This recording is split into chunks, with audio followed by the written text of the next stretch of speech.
primeiro lugar, bom dia, parabéns pela apresentação. Agradeço, ao Alexandro pelo convite, tá, e pela essa iniciativa.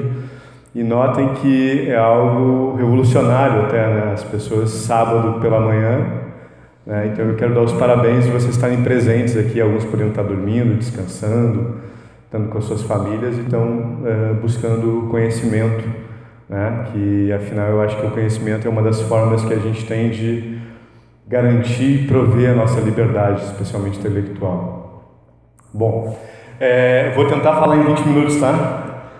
E daqui a pouco não estranhe se eu levantar aqui, tá? Só não vou fazer pirueta e fazer mágica, embora o Alexandre até meio que incentivou isso, né, com a fala inicial dele. O tema que a gente vai abordar, ele foi fruto da minha tese de doutorado, né, na URGS, em Economia, sob a orientação do professor Pedro Fonseca, né, e que deu, aí depois, quando a gente acabou a tese, fizemos algumas modificações, corrigimos algumas coisas e que transformou no livro, né, que é em 4 capítulos, que a palestra ela vai meio que ser um pouco do conteúdo do livro, distribuindo nesses 4 capítulos que estão inclusos nele. Tá? Então, o título é o Projeto de Nação do Governo João Goulart, o Plano Trienal e as Reformas de Base, tá? Especialmente no período, a gente vai meio que contar um pouquinho a trajetória do Jango, do pensamento do Jango, as influências no pensamento do Jango, o próprio Alberto Pasqualini, né, que tinha comentado, tem até uma parte, uma seção inteira de um capítulo que trata sobre o pensamento do Pasqualini, com algumas passagens interessantes e que mostram a atualidade do Pasqualini, né, hoje. Parece que é um autor que quanto mais o tempo passa, mais atual vai ficando, né? E aí tem uma parte do livro que fala um pouco da conjuntura econômica da época, tentando trazer o leitor àquele período, mas tentando fugir um pouco do economês, né? Que é muito comum às pessoas da minha área da economia. Tanto que quando o livro foi escrito, ele sempre foi escrito, quando a tese foi escrita, ela sempre foi escrita com esse objetivo de transformar num livro. Então, toda hora que eu estava escrevendo, eu me preocupava assim, mas será que alguém de uma outra área vai entender o que eu estou falando? Então, eu tive esse cuidado de escrever um livro não só para o pessoal da economia, ou da história, enfim, para o pessoal de outras áreas, né? Quando eu comecei a minha tese de doutorado, eu tinha um cacuete, uma coisa meio que complicada, né, que muito meu orientador, permita que chamar, porque uma vez orientador, acho que sempre orientador, acaba sempre me puxando a orelha. Porque, por exemplo, para vocês entenderem o que eu estou dizendo agora, eu fui tentar escolher um período para começar. Aí, qual? Aí eu escolhi 1930, né, a Revolução de 1930. Aí eu ficava pensando assim, mas para eu escrever a Revolução de 30, eu tenho que falar do movimento tenentista. Aí para eu falar do movimento tenentista, daqui a pouco eu tenho que falar sobre outro assunto. Aí para eu falar daquele assunto, eu tenho que falar de outra coisa. Aí o meu antigo orientador mexia comigo, Cássio, daqui a pouco tu vai falar Gênesis, né? Deus fez o mundo. Tá? Então a gente pega um período de recorte, especialmente a partir da Revolução de 30. Bom, antes de eu falar da Revolução de 30, é importante eu frisar também que quando o Brasil foi descoberto, entre aspas, né, porque aqui já viviam os índios, ele sempre foi um projeto da metrópole, ou seja, o Brasil nunca foi visto como mas sim como um lugar que poderia prover matérias-primas e também servir como um mercado consumidor, né, dos produtos manufaturados portugueses, ingleses, enfim. Então, nisso a gente passa de 1500 a 1930, o Brasil passa por vários ciclos, né? Desde o ciclo do açúcar no Nordeste, depois o ciclo da mineração, né? do ouro, da prata, enfim, em Minas Gerais, e por fim o ciclo talvez mais longo, que vai ser o ciclo do café. Então, a economia brasileira ela começa com um projeto exportador da metrópole, especialmente para prover matérias, né, produtos agroexportadores. Então essa economia agroexportadora, ela vai ser praticamente até 1930. Não que em 30 não houvesse, antes de 30 não houvesse indústria no Brasil, claro que havia, mas era uma indústria que surgia nas franjas da economia cafeeira. Tanto que havia indústria que nesse período a gente teve um dos grandes empresários brasileiros, e talvez se as ideias dele fossem postas em prática naquela época do Império, o Brasil teria se tornado talvez um dos Estados Unidos da época, né? E a quem que eu estou me referindo, vocês sabem? O Barão de Mauá, né? Barão de Mauá, um gaúcho que foi para o Rio de Janeiro com 5, 6 anos e se tornou o homem mais rico do Brasil. Tem um filme até estrelado pelo Paulo Betti que fala a trajetória do Barão de Mauá, muito interessante inclusive. Então o Barão de Mauá, na época, só para vocês terem ideia, ele chegou a ser dono do Banco do Brasil, ele foi o responsável pela iluminação a gás no Rio de Janeiro, né, naquela época, 1800 e pouco. Ele foi também responsável pela ligação submarina Brasil-Europa, imagina, né, naquela época. Ele acabou ficando pobre, falindo e se tornando rico de novo, tá? O feeling empresarial, né, do Barão de Mauá. E também muito por ser puxar tapete, coisas assim, porque ele era mais rico do que o imperador, mais rico do que a nobreza, né, brasileira da época, uma época de monarquia. O Barão de Mauá já defendia a industrialização numa época que o café era o ouro brasileiro, era o ouro negro brasileiro. E falar em industrialização era quase que um afronte, era quase que uma heresia, né? Já que o café trazia rios de divisas e dinheiro para o país. Mas vai ser a partir de 1930, com a ascensão de Vargas ao poder, por meio de um golpe entre aspas, porque na época as eleições elas não eram eleições democráticas, eram eleições chamado voto a cabresto, né? Como se a gente fosse votar, né? Imagina lá, tu vai votar e teve um pequeno caos até que o empregado nem empregado, porque na época, por exemplo, para te votar tu tinha que ter um nível de renda X e as mulheres não votavam também, então era uma parcela muito pequena da população. Mas mesmo essa parcela pequena da população, o voto era aberto. Aí tem uma piadinha que era o seguinte, né? O fulano foi votar lá, né? Aí tinha o coronel que estava pegando os votos, anotando. Aí o fulano, deixa que eu preencha aqui o voto, né? Aí o fulano, tá, mas em quem que eu estou votando? Meu amigo, tu não pode saber, o voto é secreto. Né? Como essa piadinha mostra o quanto essas eleições na época não eram muito democráticas. Bom, na eleição nesse período do café, o Brasil vivia a chamada política do café com leite. O que consistia essa política do café com leite? Era uma alternância na presidência, por meio dessas eleições muitas vezes manipuladas, entre um representante do Rio de Janeiro e de São Paulo, né? Quando acontece esse golpe, que o Vargas acaba depondo o presidente Washington Luiz e não permitindo com que o presidente eleito tomasse posse, na época o presidente que foi eleito por meio desse tipo de voto foi Júlio Prestes, não confundir com Luiz Carlos Prestes. O Júlio Prestes acaba meio que concorrendo com Getúlio Vargas, né? Há de certa forma uma ruptura nessa aliança, porque pelo acordo do café com leite, o próximo representante deveria ser de Minas Gerais e não foi. Washington Luiz era de São Paulo e Júlio Prestes de São Paulo também. Então, algumas oligarquias que já estavam descontentes com esse processo, como a oligarquia nordestina, aliada a uma parte da própria oligarquia mineira, assim como a oligarquia gaúcha, não aceitou o resultado dessas eleições e meio que o candidato derrotado nas eleições acabou dando um golpe e assumindo o poder, e aí eu me refiro a Getúlio Dornelles Viana, né? Desculpe, a Getúlio Dornelles Vargas, né? Às vezes eu confundo porque o meu avô materno era primo irmão de Getúlio Vargas, então era Libindo Dornelles Viana, por isso a troca do Viana pelo Vargas. Bom, então quando Vargas chega ao poder, que começa a ser implementado, a indústria passa a ser motivo de objeto de política econômica e não só uma consequência, né, da economia cafeeira. Então vai ser a partir de 30 que a indústria começa a surgir no Brasil. como objeto de política econômica, como ser direcionada, ou seja, esse processo, o que a literatura chama o deslocamento do centro dinâmico, né, de uma economia agroexportadora para uma economia urbana industrial. Então vai ser nesse contexto que vai surgir o governo Vargas, né?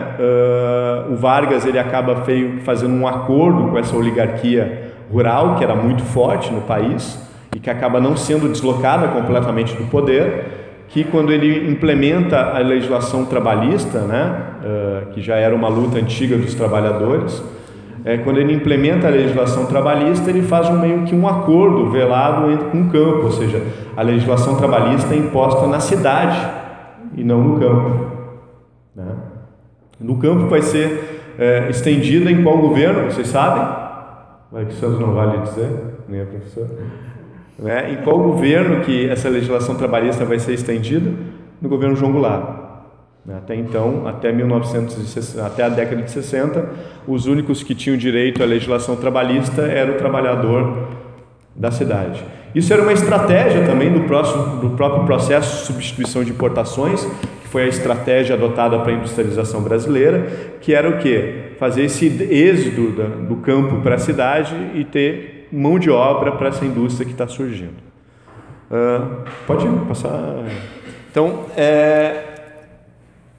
essa breve introdução, daqui a pouco eu volto, esse apanhado histórico, porque o livro, embora seja um livro proveniente da área da economia, ele é um livro que ele trabalha muito com a história, com a política, com relações internacionais, com economia, com sociologia. Ele é um livro tanto que eu acho engraçado que quando às vezes eu vou numa livraria ver se meu livro está lá, né? E se quiserem chegar em alguma livraria, mesmo que não compre, pedir, perguntar do livro, para ajudar, né, a gente chegar aos 1000 livros vendidos, já estamos em 700 e pouco. O livro às vezes se encontra na área de ciência política, se encontra às vezes na área da história, e é raro eu ver o livro na área da economia, né? Bom, então, como é que surgiu o assunto do livro, né? Primeiro, em algumas aulas no doutorado, especialmente com o professor Sérgio Monteiro e o professor Pedro Fonseca, começou a surgir esse interesse. Eu, particularmente, sempre fui um simpatizante do Getúlio Vargas, até pela questão do parentesco, enfim, e tinha também uma admiração muito grande pelo Brizola.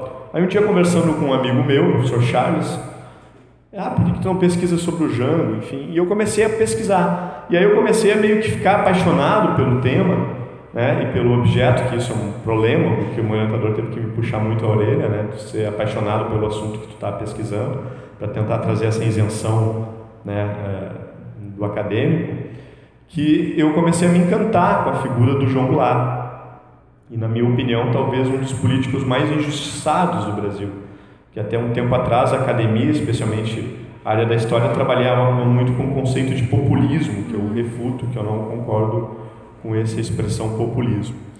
Então, por meio desses questionamentos em aula, alguns livros, como o próprio Muniz Bandeira, o Governo João Goulart, as Lutas Sociais do Brasil, alguns outros autores, como o professor Jorge Ferreira, da Federal Fluminense, o documentário Jango, do Silvio Tendler, que começaram a meio que instigar essa curiosidade e também esse questionamento se havia um projeto de nação no governo João Goulart, pode passar, ou se eram apenas medidas conjunturais de curto prazo, porque o Jango ele é um político muito atacado na literatura e muitos adjetivos são atribuídos ali para desqualificá-lo, como um presidente fraco, indeciso, né, gostava de festa, mulheres, não que isso seja uma desqualificação, né? Enfim, havia muitos adjetivos que tentavam desqualificar como político, né, que ele havia não tendo um projeto. Então, a pergunta que o livro busca responder, e eu acredito que foi respondida de forma bastante apropriada, é se havia um projeto de nação no governo João Goulart ou se eram apenas medidas conjunturais tomadas no curto prazo. Bom, para isso, então, se defende uma hipótese, eu não vou resistir, tá, pessoal? Cacoete de professor, tá? Então a hipótese que havia um projeto de nação no governo João Goulart e que esse projeto ele era um projeto dentro dos marcos do capitalismo, não era um projeto de rompimento, tanto que uma das coisas que o Jango vai ser muito acusado é que havia uma tentativa, né, de instalar o comunismo no Brasil. Notem como as coisas são muito atuais, né? Hoje, muitas vezes tu pega às vezes uma foto lá da marcha com Deus da família, né? Vão para Cuba, coisa assim naquela época, e hoje vocês veem, né, um pessoal muitas vezes trazendo essas mesmas questões, né, de mais de 50 anos atrás. Então, era de caráter capitalista, e a novidade da tese é que a gente começa a perceber qual é esse projeto, e de certa forma ele é um projeto que resgata o Vargas no sentido de aprofundar o processo de substituição de importações focado nos bens de capital. Como eu tenho que cuidar às vezes do linguajar econômico, o que são bens de capital? Em economia a gente está dividido em dois tipos de departamento: os bens de consumo e os bens de produção. Nos bens de consumo eu tenho os bens de consumo não durável, roupa, enfim, e eu tenho os bens de consumo durável, eletrodomésticos. E eu tenho os bens de produção, que são matéria-prima, o carvão, é um bem intermediário, e assim como bens de capital, que seriam máquinas e equipamentos que servem para produzir outros bens. O processo de substituição de importações vai começar com Vargas, especialmente com os bens não duráveis por meio da iniciativa privada, e o governo sendo carregado da infraestrutura e também os bens intermediários. E havia no projeto Vargas a ideia de continuar, que a próxima etapa deveria ser máquinas e equipamentos. E há, de certa forma, uma ruptura desse projeto nacional de desenvolvimentista do Vargas, que vai ser o governo JK. O JK ele acaba meio que minando, enquanto eu sempre digo que o Vargas deu um tiro no coração, né, em relação ao projeto político, né, para manter esse projeto político, quem vai dar um tiro no coração do projeto econômico, de certa forma, embora tenha os seus méritos, né, mas o JK, quando ele acaba meio que abrindo a economia brasileira, atraindo as empresas multinacionais para o Brasil, ele acaba meio que começando a minar esse projeto nacional desenvolvimentista do Vargas, que quem vai tentar retomá-lo vai ser quem? O presidente João Goulart. E aí eu sustento no final do livro que o golpe de 64 não vai ser um golpe contra o governo João Goulart, contra a situação caótica do Brasil, com greves, enfim, né? Mas sim um golpe contra o trabalhismo, e não no sentido partidário, porque o trabalhismo ele vai muito além de um partido, ele é uma ideologia política que está extremamente atrelada com uma ideologia econômica, né? Inclusive está saindo um artigo meu que foi aprovado recentemente na Amped Sul, que ele fala do nacional desenvolvimentismo ao social desenvolvimentismo, a retomada de um projeto trabalhista, onde eu sustento que o atual governo Dilma, de certa forma, dentro das configurações e contextos, né, porque o próprio conceito de trabalhismo também a ideologia vai mudando ao longo do tempo, mas isso é um assunto polêmico para uma outra, quem sabe uma outra palestra, né?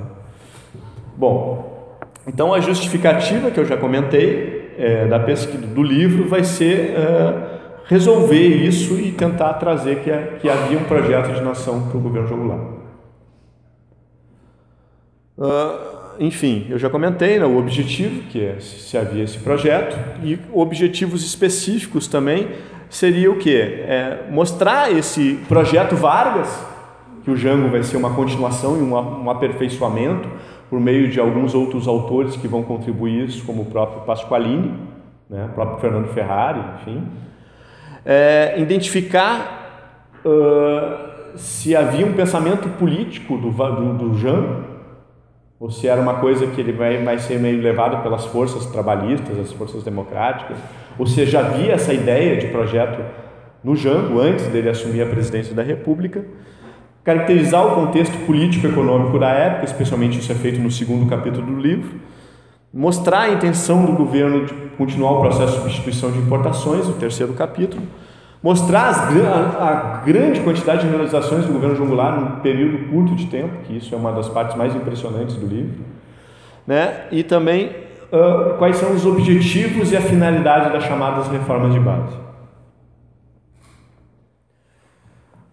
Para isso vai ser usar um dos métodos, além de usar um pouquinho do método do Celso Furtado, da questão da análise estrutural, enfim, mas também vai usar muito essa análise de discurso, porque é muito complicado a gente falar do projeto do governo João Goulart, porque foi um projeto que foi interrompido, ele não chegou a ser implementado. Então, se para isso vai se usar muitos recursos do discurso, ou seja, qual eram os objetivos, qual era a finalidade, mas não tem como a gente averiguar qual vai ser o resultado desse projeto, porque, como eu falei, ele foi interrompido por um golpe civil-militar, e o Juremir Machado, que faz o prefácio do livro, gosta muito de falar golpe midiático também, né? Pode passar? Pode passar? Bom, então, aí eu retomo essa parte histórica, né, que eu já comentei sobre a Revolução de 30, a ruptura do modelo agroexportador, essa refutação do termo populismo, que se atribui muito, né? O próprio ex-presidente Lula tinha uma visão muito do Vargas, do Brizola, com o Jango, muito diferente do que ele tem hoje, né? Que ele tinha essa questão do populismo, que o trabalhismo era uma massa de manobra, né, trabalhador, etc. Que isso cada vez começa a ser derrubado na academia, e isso começou com muita força, né, com o pensamento da USP, né? Belfort, enfim, que é o Spuiani, que aos poucos vai ser né, contestado.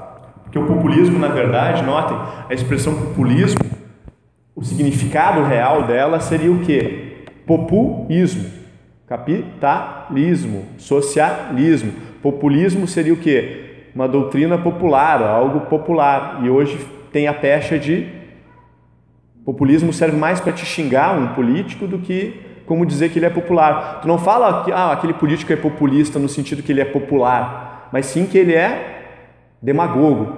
Então, né, talvez um cara que tenha expressado mais esse termo pejorativo do populismo foi o ex-presidente Jânio Quadros, mas na minha opinião não se adequa, né, isso não acaba se referindo a Getúlio e Jango, porque a gente tem que fazer essa análise, isso é uma dos grandes problemas que a gente tem, é fazer uma análise tentando se colocar no contexto da época. E se tu parares para pensar, tu vai ver grande parte dos avanços trabalhistas, né, até que tu tinha referido na tua apresentação, eles surgem quando? No governo Getúlio Vargas. Bom, então vai ser analisado esses discursos do Jango. Pode ir. Bom, pessoal, vai ser percebido que durante o pensamento político ele vai sendo aprimorado e tem uma certa coerência ideológica do Jango desde o início da sua carreira, né? O Jango vai ser deputado estadual, secretário de Justiça, deputado federal, ele não se elege senador, né? E ele tem uma carreira curta, mas também muito expressiva. O presidente João Goulart, ele vai ser 2 vezes vice-presidente durante o governo JK e vice-presidente eleito pelo Jânio Quadros, tanto que contra o JK ele faz mais votos do que o presidente. Na época, pessoal, não se votava para presidente e vice-presidente juntos, se votava de forma separada. Tu votava para presidente, tu votava para vice-presidente. Com o JK deu a coincidência de ter a mesma chapa ter eleito presidente e vice-presidente, JK e Jango. JK pelo PSD e o Jango pelo antigo PTB, que nada se parece com o atual. No Jânio Quadros aconteceu o contrário, ou seja, se elegeu o Jânio Quadros, um partido pequeno que tinha o apoio da UDN, né, que era o partido como se fosse um DEM, um PSDB hoje, né, um partido que fazia oposição ao varguismo, ao trabalhismo, e de outro lado, o herdeiro político de Getúlio Vargas, que foi João Goulart, que foi eleito vice-presidente. Na época, o Jango só não faz mais votos do que o Jânio Quadros, porque aqui no Rio Grande do Sul há uma dissidência que o Fernando Ferrari, né, que acaba meio que tirando um pouco dos votos do Jango, até por os dois estarem no berço do trabalhismo, né, brasileiro, que é o Rio Grande do Sul. Mas também se percebe as ideias, né, do Alberto Pasqualini, que uma das principais... Esses dias eu passei um vídeo para os meus alunos fantástico, falando sobre a importância do Estado, do fortalecimento do Estado até para o próximo processo capitalista, para a inovação, enfim. Fantástico o vídeo. Tá na minha página no Facebook, professor Cássio Moreira, quem quiser curtir, estão todos convidados. E que o Alberto Pasqualini trabalha com um conceito que eu acho que ele é muito atual, que o Estado ele é o cérebro da sociedade.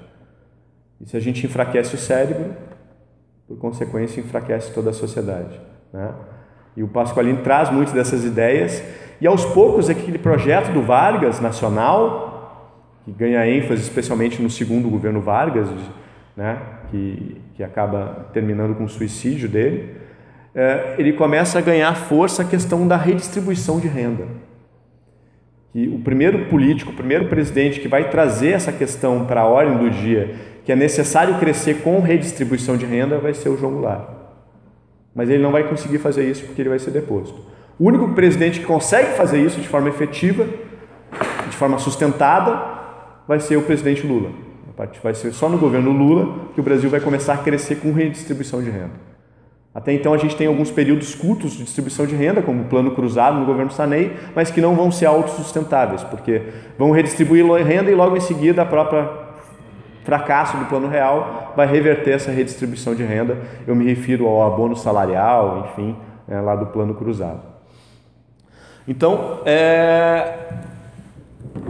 uma das partes que eu mais gosto do livro, né, fazer um merchandising, né, é o projeto de nação do governo João Goulart, que está à venda depois comigo, com autógrafo. O primeiro capítulo que traz todo esse apanhado histórico e faz uma análise do discurso do Jango antes dele chegar na presidência da República. E aí se percebe algumas coisas, por exemplo, o Jango já começando a mostrar o descontentamento dele durante o governo JK, enquanto ele é vice, né, que o governo está meio começando a mudar o rumo, né, do nacional desenvolvimentismo, com a questão das empresas multinacionais e questão das questões mais trabalhistas, enfim. O Jango ele manda uma carta, né, na época para o senador Benedito Valadares, de Minas Gerais, mostrando os descontentamentos e mostrando alguns pontos do que ele achava que deveria ser feito. Então mostra que, na verdade, havia essa ideia de reformas para o Brasil antes de 60, ou seja, isso já começa a ser construído no pensamento do João Goulart. Mas é muito forte no Jango, e aí talvez por isso que se atribui a frase do Darcy Ribeiro, que o Jango cai muito mais pelas suas virtudes do que pelos seus defeitos, essa ideia de conciliação, né, de diálogo, né? É um dos presidentes mais democráticos que a nossa história republicana, né, presencia, que vai ser o presidente João Goulart. E ele começa a perceber cada vez mais a necessidade das chamadas reformas de base. Pode passar. Uma das coisas que me fez ter esse encantamento pelo Jango é que eu acho muito difícil tu ser um bom político sem ter um bom coração, né? Não confundir política com politicária, né?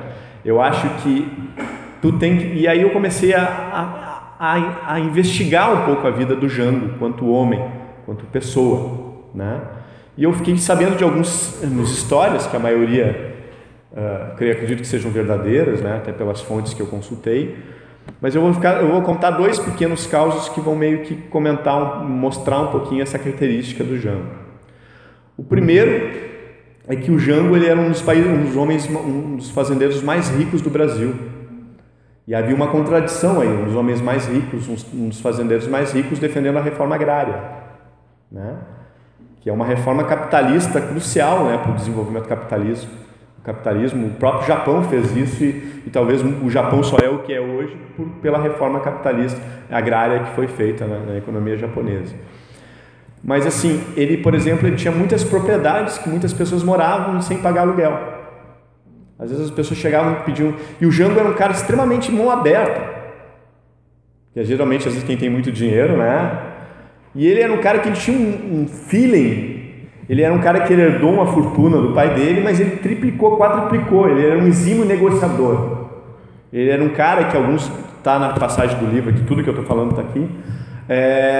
Uma vez um político da oposição foi convidado para ter uma conversa com o Jango, e um dos colegas dele aconselhou: não vai conversar com ele porque ele parece que ele vai te benzer, ele vai te... Ou seja, ele tinha uma lábia, uma conversa né? Ele é um cara muito humilde, geralmente ele conversava muitas vezes olhando para baixo, ouvia muito o que tu estava falando, era um homem muito ponderado. Teve uma outra vez que ele veio um dono de um frigorífico da Inglaterra, né, visitar as fazendas do Jango, e o Jango estava saindo para levar o gado junto com os peões, né, para uma outra fazenda. E ele convidou esse, olha, eu não vou ter tempo aqui, eu tenho que levar, e convidou para ir junto. Aí no início da viagem, esse lord inglês não se misturava com os peões. Tipo, né, Deus o livre, eu sentar na mesma, né, eu estou aqui e eles estão lá embaixo. Aí no final da viagem, esse lord inglês sentava na mesma roda, tomando chimarrão, conversando, brincando, tal, essa capacidade do Jango de aglutinar, né, esse carisma que ele tinha. Teve uma outra vez que chegou um cara na fazenda do Jango, pronto para assaltar. A ideia dele era roubar a fazenda. Está num livro, não lembro qual agora, porque eu li tantos livros na época da tese. E aí ele chegou com esse objetivo de assaltar a fazenda. Aí o Jango chegou assim, olha fulano, tudo bem, né? Ele veio pedir emprego, mas com a ideia de assaltar a fazenda. Aí, olha Jango, olha fulano, eu estou viajando agora, vou ficar um mês fora, eu não vou poder conversar essas coisas contigo. Mas toma a chave aqui da fazenda, cuida dela para mim, quando eu voltar a gente acerta. Ele foi com... Imagina alguém bater na porta de vocês com o objetivo de assaltar a casa, vocês entregam a chave, cuida e quando eu voltar a gente conversa. Ele acabou não roubando e ficando a vida toda trabalhando com o Jango na fazenda e tal, né? Então isso mostra outra característica do Jango, da questão de confiança, talvez que isso tenha atrapalhado muito nele, né? Dele ser... né, as conspirações que cercaram ele e pessoas próximas, até como até o compadre dele, Mario Cruel, né? Enfim. Então, foi abordado muito a mensagem ao Congresso Nacional de 64, pode passar, e análise do discurso, né? Isso aqui foi um software que eu utilizei, que eu coloco quase todos os discursos que eu encontrei do Jango, e esse software ele vai mostrar as palavras-chave e a frequência das palavras. E aí mostra a mudança, né, até pelo contexto político da época, cada vez mais o governo ficando acuado e perdendo a estabilidade, porque o que acontece? Talvez o congresso mais conservador que a gente já teve, depois do atual, vai ser esse desse período lá de 63, 64. Né? Então mostra as palavras que começam a ganhar cada vez mais predominância do discurso do Jango em 63, 64. Pode passar. Então, a gente começa a tentar definir o que é trabalhismo, e nesse meu artigo que eu comentei, que vai ser, se Deus quiser, vai ser publicado recentemente, eu trago um conceito de trabalhismo. Tento elaborar um conceito de trabalhismo. O que é trabalhismo? Né? Mas aqui já dá umas pistas, né? Que no trabalhismo brasileiro, de certa forma ele tem influência um pouco do próprio trabalhismo britânico, mas não tem muitas diferenças do trabalhismo britânico. Tem muito mais a questão da própria influência da encíclica papal, enfim, né, do Papa, da questão do cristianismo.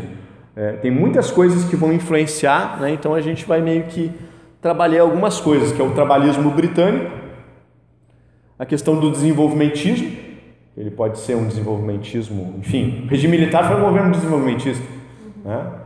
A questão do desenvolvimentismo, a questão do nacionalismo e a questão do estatismo. Esses são os elementos que compõem o chamado trabalhismo, projeto trabalhista brasileiro, né? Que aos poucos o governo Jango começa a ganhar a questão da redistribuição de renda, muito influenciada pelo pensamento também do Pasqualino. Pode passar.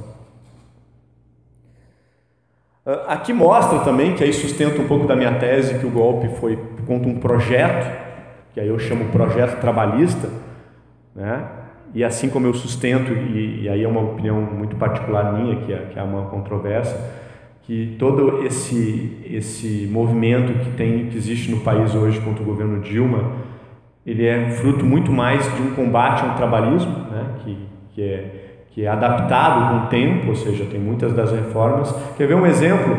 Tem muitas das reformas que estão na pauta do dia, que o governo defende, como a reforma política, a reforma tributária, que só é possível depois de uma reforma política, né? Porque Quem é que vai fazer uma reforma tributária que vai mudar o sistema de regressivo para progressivo, ou seja, fazer com que o 1% da população pague mais imposto do que paga hoje? É o Congresso. Mas quem é que financia esse Congresso? Esse 1% da população, ou seja, a necessidade de financiamento público de campanha, ou pelo menos restringir o financiamento privado de pessoa jurídica, das empresas. Mas é interessante mostrar o crescimento do PTB. Porque uma coisa é tu ter um governo com um discurso progressista, com um Congresso conservador. Ou seja, tu tem um escudo que protege esses avanços. Agora, começa a ficar preocupante, e não é à toa que as manifestações de junho de 2013 cada vez mais começaram a ser usadas pela mídia para atacar a esquerda no Brasil, porque é muito preocupante tu ter um governo progressista. Imagine a seguinte situação, pessoal. A Dilma ser reeleita, com um Congresso com cada vez mais pessoal de esquerda.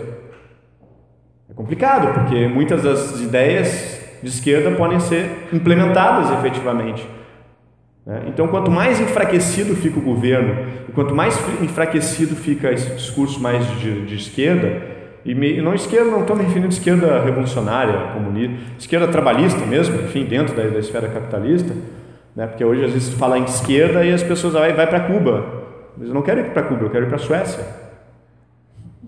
e eu sou de esquerda, Então tem essa ideia que esquerda é o cara que é comunista, que é isso, que é aquilo, não necessariamente, embora os comunistas e os trabalhistas estiveram juntos nessa época, e estão de certa forma juntos hoje, Então não tanto porque o comunismo hoje ele é o mais extrema esquerda hoje, o verdadeiro comunismo que defende o comunismo. Os partidos que se dizem comunistas hoje eles defendem mais um projeto trabalhista, um projeto nacional desenvolvimentista. Mas é que mostra o crescimento do PTB, que é a linha vermelha. Se não acontecesse o golpe, o que poderia acontecer nas futuras eleições? Cada vez mais o quê? O trabalhismo ter força no Congresso. Então, a minha tese, ela no final sustenta que o golpe foi contra o trabalhismo, não contra o governo. Enfim, pode passar. Aqui também mostra uma outra coisa que a ditadura acaba meio que fazendo um senso comum, que mostra o que uma pesquisa do IBGE, lá de 1960, perguntando se o atual presidente da República pudesse se candidatar, porque não era permitido a reeleição, mas se ele pudesse se candidatar, e uma das coisas que a oposição acreditava que o Jango estava querendo dar um golpe, mudando a Constituição, fazendo com que todos os brasileiros pudessem votar pela questão dos militares, enfim, mas que daqui a pouco isso fosse um artifício do Jango para permitir a própria reeleição dele. Ou também o candidato, que seria o sucessor dele, que era o Brizola, que na época até o discurso do Brizola era que cunhado não é parente do Brizola para presidente, porque a Constituição proibia que parentes do presidente da República se candidatassem. Mas notem, embora os meios de comunicação mostrassem um país, um caos, e um país que tentava, que a grande parte da população era contra o governo, por meio dos meios de comunicação, que não são muito diferentes da época. Na época, assim como a gente tem poucos veículos de comunicação que defendem o governo, até um pouco de forma mais isenta, até não é tão chapa branca como o Carta Capital, na época tu tinha o único jornal que fazia essa defesa, era a Última Hora. O resto, Globo, enfim, Diário, Tribuna da Imprensa, eram todos jornais de oposição ao governo Jango. E aqui mostra então essa pesquisa que a popularidade do Jango só crescia. Em julho, 37% votariam nele, 50% não. Em março de 64, 47% votariam nele, 46% não. E olhem a tendência. A tendência era o quê? Subir. Estava começando a ficar perigoso, imagina. Um presidente que aumenta a sua popularidade, especialmente para a classe mais baixa, que era a grande maioria do Brasil. Só que quem era ouvido era a classe média alta e a classe alta, por meio dos veículos de comunicação. Um presidente começava a ganhar cada vez mais apoio no sentido do seu partido crescendo no Congresso. Isso começava a ficar muito perigoso. Temos que impedir isso. E tu só derruba um projeto, não é 3, 4 anos que tu vai tirar da mente das pessoas a ideologia trabalhista. só com um período longo, 20 anos, para te varrer o trabalhismo. Tanto que a maioria do pessoal hoje nem sabe o que é trabalhismo. A maioria dos estudantes, inclusive de economia, nunca leram Celso Furtado, não sabem quem foi Ignácio Rangel. Grande parte dos trabalhistas, entre aspas, do chamado PTB, que não é mais o Partido Trabalhista, não sabem nem quem foi Alberto Pasqualini. Muitos pedetistas do PDT nunca leram Alberto Pasqualini, né? Então isso conseguiu, teve seu êxito, ou seja, o trabalhismo ele foi meio que varrido, né? da cultura, das escolas, enfim. Imagina, eu fui professor do Alexandre e ele ficou surpreso, eu presumo, na época que eu fui dar a disciplina de pensamento brasileiro, que a gente foi estudar alguns autores como Sérgio Buarque de Holanda, Celso Furtado, Raimundo Faoro, Caio Prado Júnior, e ele deve ter ficado surpreso. Ele está pedindo nas referências estudar Alberto Pasqualini. Eu não me lembro de algum outro curso, alguma outra disciplina de pensamento brasileiro na história, no Brasil todo, estudar Alberto Pasqualini. É verdade ou não é? Verdade. Né? Talvez até por essa proximidade de aluno-professor se tornar uma amizade, né? E é uma pessoa que eu prezo muito, acho que está fazendo um magnífico trabalho aqui na comunidade, que tenha tido essa aproximação ideológica também do que afinidade, enfim. Pode passar. Estender. Perdão. Como o livro, a tese deu 400 e poucas páginas, e o meu desafio era falar do livro, né? Mas, pessoal, eu vou acelerar um pouco. Então, o capítulo 2, ele faz um panorama econômico da economia brasileira, mostrando algumas características, tanto da parte interna quanto da parte externa do balanço de pagamentos e a sua vulnerabilidade externa. E aí, o contexto econômico era muito parecido com hoje, ou seja, havia um crescimento da inflação, que nada se compara hoje com naquela época, e uma estagnação do PIB, também de forma diferente, né? Porque hoje a gente tem uma estagnação do PIB, muito fruto também da plena capacidade instalada do país, ou seja, quer ver uma coisa? Vamos fazer o seguinte, pessoal, vamos erguer um prédio semana que vem aqui na cidade e eu quero que vocês me arrujem 50 pedreiros para trabalhar. Arruma? Claro que agora, com o crescimento um pouco do desemprego, começa, mas mesmo assim não é muito fácil, porque a gente tem o quê? Pleno emprego. Então é muito mais fácil de crescer economicamente com pleno emprego do que de crescer com capacidade ociosa. Em virtude também de uma crise internacional que a gente vive ainda, que hoje se repercute muito na Europa. Só para olhar os índices de desemprego europeus. Então, na verdade, a crise econômica que começa no Brasil esse ano, ela não estava ano passado. Acharam engraçado os meios de comunicação falarem em crise econômica com as menores taxas de desemprego da história. Alguma coisa está errada. É uma crise política que está se transformando em crise econômica, e não o contrário. Pode passar. Então aí mostra a questão da inflação, que eu usei muito a ideia do Ignácio Rangel para tentar explicar estagflação, ou seja, crescimento da inflação com estagnação do PIB. O que explica a inflação? Ela é inflação de demanda, custo. Então o Ignácio Rangel vai ser bem detalhado no livro. Pode passar. Pode passar. Bom, aí o capítulo 3, que mostra então que o projeto de nação do governo João Goulart era o quê? Era uma retomada do processo de substituição de importações, aliado a um aprofundamento da política externa independente que o governo começa no governo Jânio Quadros, que é retomada no governo Lula agora. Vai ser no governo Lula que esse comércio sul-sul, especialmente, tem o principal parceiro que deixa de ser os Estados Unidos e passa a ser a China, né? O Jango vai ser o primeiro político brasileiro a visitar a China comunista. Havia esse aprofundamento da política externa independente do governo Jango com os países, não importa se eram países socialistas ou comunistas ou capitalistas, o importante é que trouxesse recursos para o Brasil. O governo Lula começa, e agora a presidenta Dilma com os BRICS e com essa aliança estratégica da China com a China, é a política externa independente, né? Que mostra esse vínculo, né, que está no meu artigo novo. Mas também, principalmente, o que? As chamadas reformas de base, que eu vou finalizar nelas. Pode passar. Bom, o texto analisa o plano trienal não só pela ótica de política econômica de curto prazo, de combate à inflação, mas também pelo prisma estrutural, mostrando que aqui no finalzinho, mostra as reformas administrativa, bancária, fiscal e agrária, que já estavam presentes no próprio plano trienal e que ficam muito claras na mensagem ao Congresso Nacional de 64, que vai ser o principal, assim como a Carta Testamento expressa o projeto do Vargas, em 54, vai ser o discurso da Central do Brasil, substanciado nas reformas de base, da mensagem ao Congresso Nacional de 64, que muitos desses documentos vão ser queimados, destruídos com golpe militar, que mostra o projeto do Jânio. Pode passar.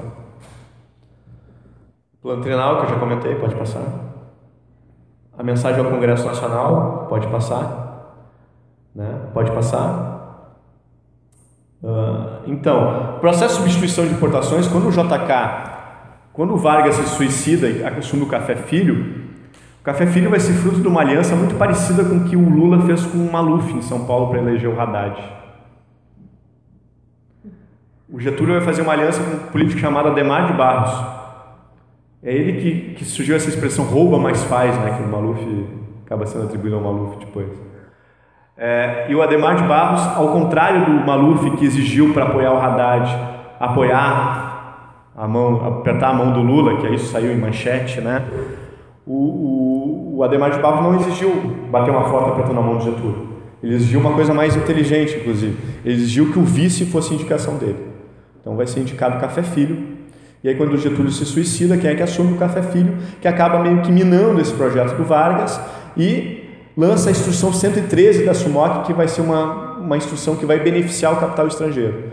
E que quando o JK assume, ele não revoga. Essa é a maior crítica que os nacional-desenvolvimentistas fazem ao JK. Ele não revoga essa instrução, ele mantém e aprofunda, né, fazendo com que a entrada de capital estrangeiro em empresas automobilísticas aqui, né, e aí que muda esse viés de logística que agora a presidenta Dilma começa a retomar, e eu fiquei muito feliz com esse projeto da ferrovia ligando o Pacífico ao Atlântico, né? E já tem muita o governo Dilma está fazendo mais ferrovia do que o governo Sarney, Collor, Fernando Henrique juntos, né?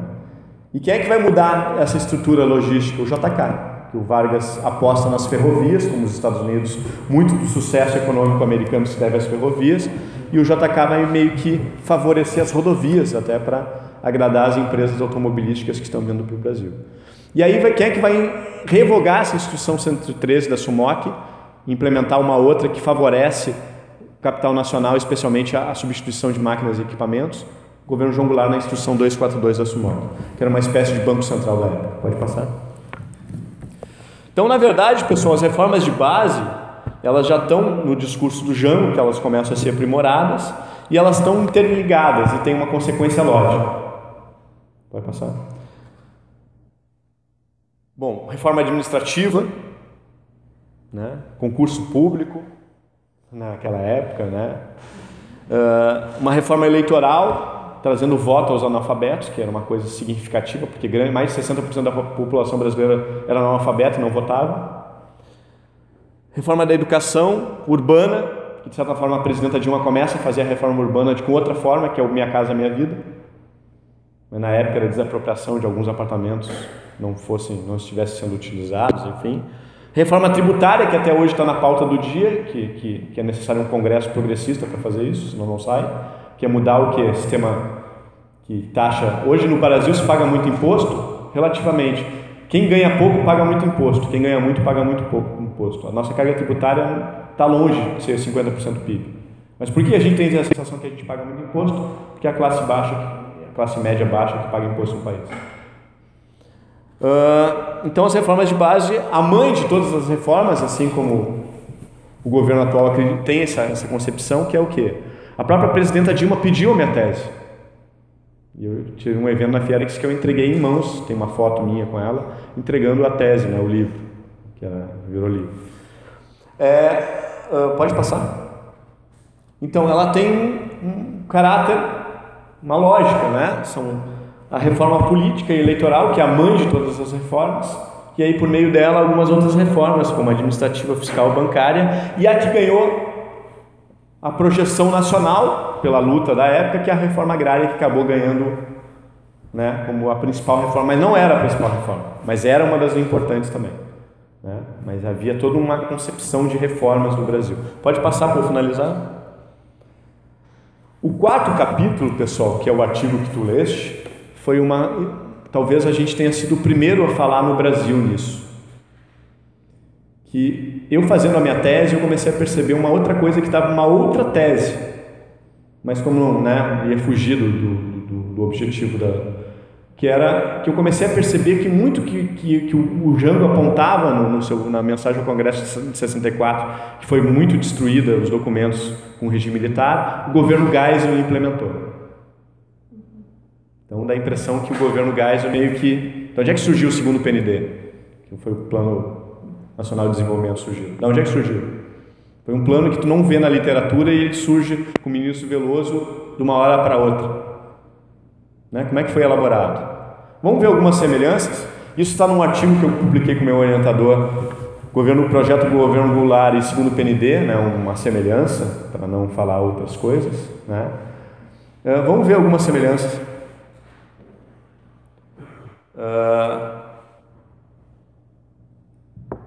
Por exemplo, ter o BNDE como propulsor do desenvolvimento, que retomava a ideia do Getúlio. Descentralização espacial dos investimentos, né? Petroquímica aqui em Triunfo, carvão lá no Nordeste, potássio, assim, a descentralização espacial dos investimentos. Que a origem da crise era a dependência externa, ó, Celso Furtado aí. Substituição de importações focar nos bens de capital, que o Jango pretendia. Investir em energia nuclear, construir uma hidrelétrica, está no documento lá do Jango, as 7 quedas, que era na fronteira do Rio Grande do Sul, Brasil, Paraguai, né? Oi? Lá no governo Jango o nome seria 7 quedas. No governo Geisel ficou conhecida pela hidrelétrica de Itaipu. Então, como é que um governo vai derrubar, como é que os militares vão derrubar um governo que eles acusam que não tem projeto, se eles implementam? Parcialmente, porque a questão da distribuição de renda não foi tocada. Então, uma parte do projeto do Jango foi implementada no governo Geisel, no segundo PND. Então, isso talvez seja uma das grandes contribuições da tese, além de mostrar qual era o projeto do Jango, e aí finaliza o livro nesse capítulo que mostra essas semelhanças entre o proposto pelo João Goulart e o segundo PND. Para finalizar, pessoal, que eu já passei o meu tempo, pode passar?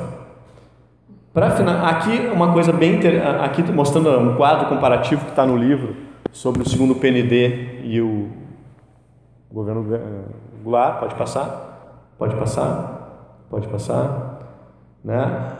As conclusões eu já comentei, né, que havia um projeto que era uma retomada do projeto Vargas, aprofundando o processo de substituição de importações com uma política externa independente e consubstanciado na distribuição de renda por meio das reformas de base. Pode passar.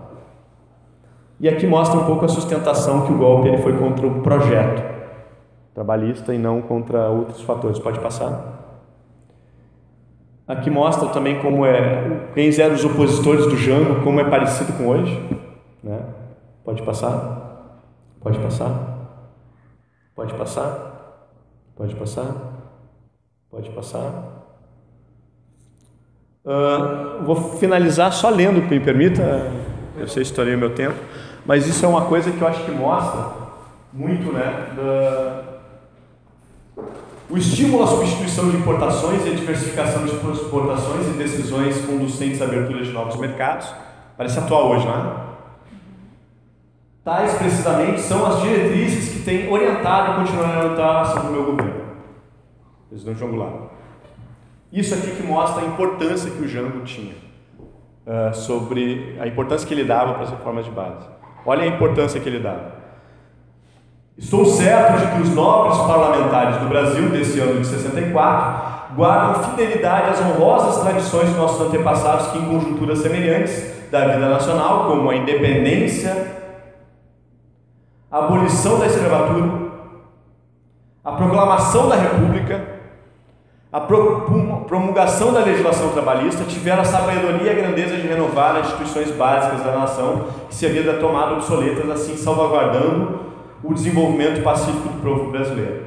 O desafio histórico repete-se outra vez.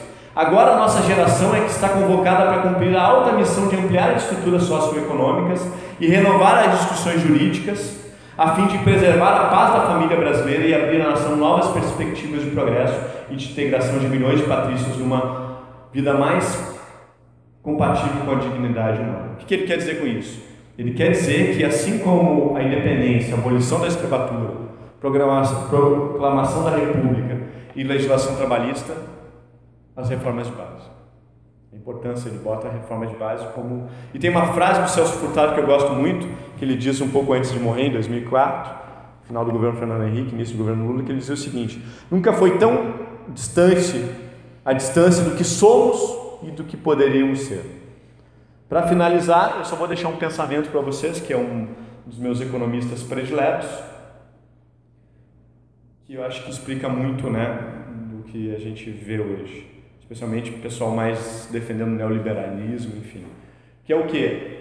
Faz parte da natureza da posição privilegiada que ela desenvolva a própria justificação política e, com frequência, a doutrina econômica e social que lhe seja mais conveniente. Ninguém gosta de acreditar que seu bem-estar pessoal esteja em conflito com a necessidade pública maior. Muito obrigado. Desculpe pelo tempo, tá? Bom, normalmente eu não deixaria, mas como é o professor Cássio, eu fiz uma exceção. Estamos um pouquinho além do horário, mas foi algo gratificante, né? Aprendemos um pouquinho, temos acesso a conhecimento, sabe, aí infelizmente, não porque não tem as fontes, não porque tem as obras, porque não tem os pesquisadores, mas justamente o espaço, de mídia, etc., ofereça para todos conhecerem um pouco do projeto de trabalhismo da Reis, do doutrinador Alberto Pasqualini, até chegarmos ao João Goulart, e ele foi interrompido. Devido ao adiantado da hora, eu vou deixar a questão das perguntas, respondem vocês diretamente com os autores, perguntem seus contatos, né, e que possam dialogar. Nesse momento, para nós encerrarmos, você, colega Adriano, viesse com o envelope para a gente fazer o sorteio,